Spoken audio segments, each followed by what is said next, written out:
एक बार बौद्ध मठ में एक जैन मास्टर रहते थे। एक बार एक आदमी उनके पास आया और कहा कि गुरुजी, मैं मन से परेशान हूँ। मेरे मन में हर समय कई विचार आते रहते हैं। कृपया मुझे इन विचारों को कम करने के लिए कुछ मंत्र दें। जैन मास्टर ने उसकी ओर देखा और कहा, मेरे दोस्त, तुम हर दिन ध्यान करना शुरू कर दो। धीरे धीरे ध्यान करने से आपका मन शांत होने लगेगा।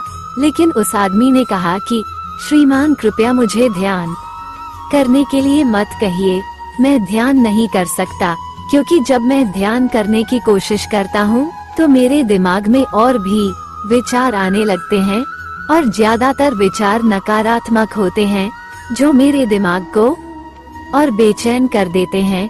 जैन मास्टर ने कहा कि चिंता मत करो बेटा, ये ध्यान के प्रारंभिक चरण में होता है, लेकिन धीरे धीरे ध्यान का अभ्यास करने से आपका मन शांत होने लगेगा। लेकिन उस आदमी ने कहा कि गुरुजी, ध्यान मेरे बस की बात नहीं है। आप कृपया मुझे मेरे मन को शांत करने के लिए कोई मंत्र दें। जैन मास्टर ने देखा कि यह आदमी इस तरह से समझने वाला नहीं है, तो उसने कहा, ठीक है, अगर आप जिद करते हैं तो मैं आपको एक मंत्र देता हूँ जो आपके दिमाग को शांत कर सकता है। फिर मास्टर ने उसके कान में एक मंत्र फुसफुसाया और कहा कि आपको इस मंत्र को बैठकर जाप करना होगा, अकेले, हर दिन। वो आदमी बहुत खुश हुआ और बोला, धन्यवाद गुरुजी, मैं इस मंत्र का प्रतिदिन जाप अवश्य करूँगा। जैसे ही वह जाने के लिए वापस मुड़ने वाला था, जैन मास्टर ने कहा, लेकिन एक बात याद रखें कि इस मंत्र का जाप करते समय बंदर के बारे में न सोचें, अन्यथा मंत्र अप्रभावी हो जाएगा। उस आदमी ने कहा, गुरुजी, मैं बंदर के बारे में क्यों सोचूंगा? मैंने अपने पूरे जीवन में कभी बंदर के बारे में नहीं सोचा। आप इसकी चिंता न करें। और वह वहाँ से चला गया। वह आदमी खुशी खुशी घर वापस आया और मंत्र जपने बैठ गया। जैसे ही उसने मंत्र का जाप करना शुरू किया, उसे जैन मास्टर के शब्द याद आए कि जब आप इस मंत्र का जाप करें तो बंदर के बारे में न सोचें। जैसे ही उसे गुरु की बातें याद आईं, उसके दिमाग में बंदर की तस्वीरें आने लगीं। वो बंदर के विचारों को नजरअंदाज करने की कोशिश करने लगा, लेकिन जितना ही उसने बंदरों को नजरअंदाज करने की कोशिश की, उतने ही उसके दिमाग में बंदर आने लगे और कुछ समय बाद उसका दिमाग बंदरों से भर गया।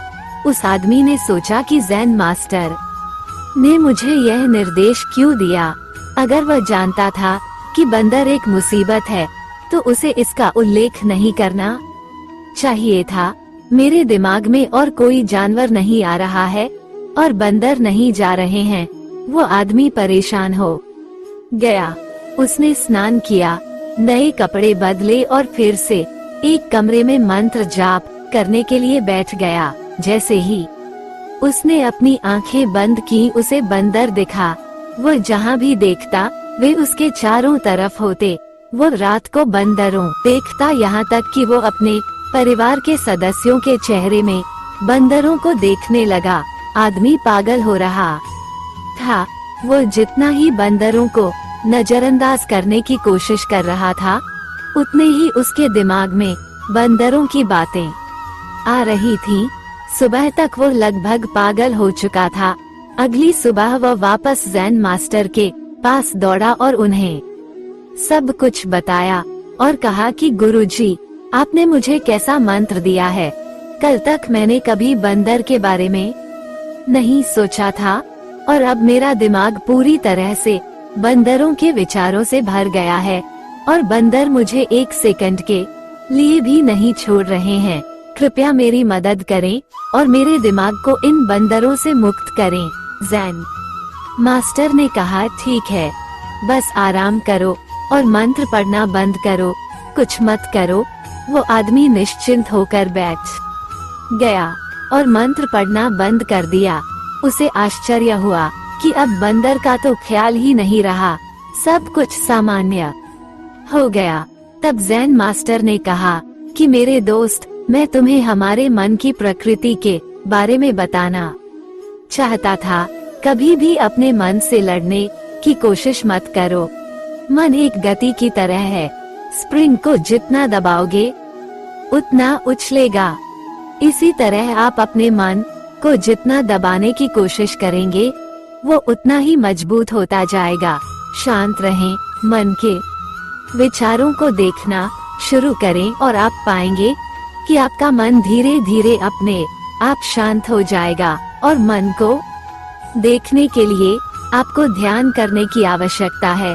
अगर हम अपने जीवन में देखें तो पाएंगे कि हमारा मन एक बंदर की तरह है जो हर समय बेमतलब इधर उधर उछलता कूदता रहता है। यदि आप इस बंदर मन को बलपूर्वक रोकना चाहते हैं तो आप ऐसा नहीं कर पाएंगे। जैसे जितना अधिक आप उसके स्प्रिंग को दबाने की कोशिश करेंगे उतना ही वो उछलेगा।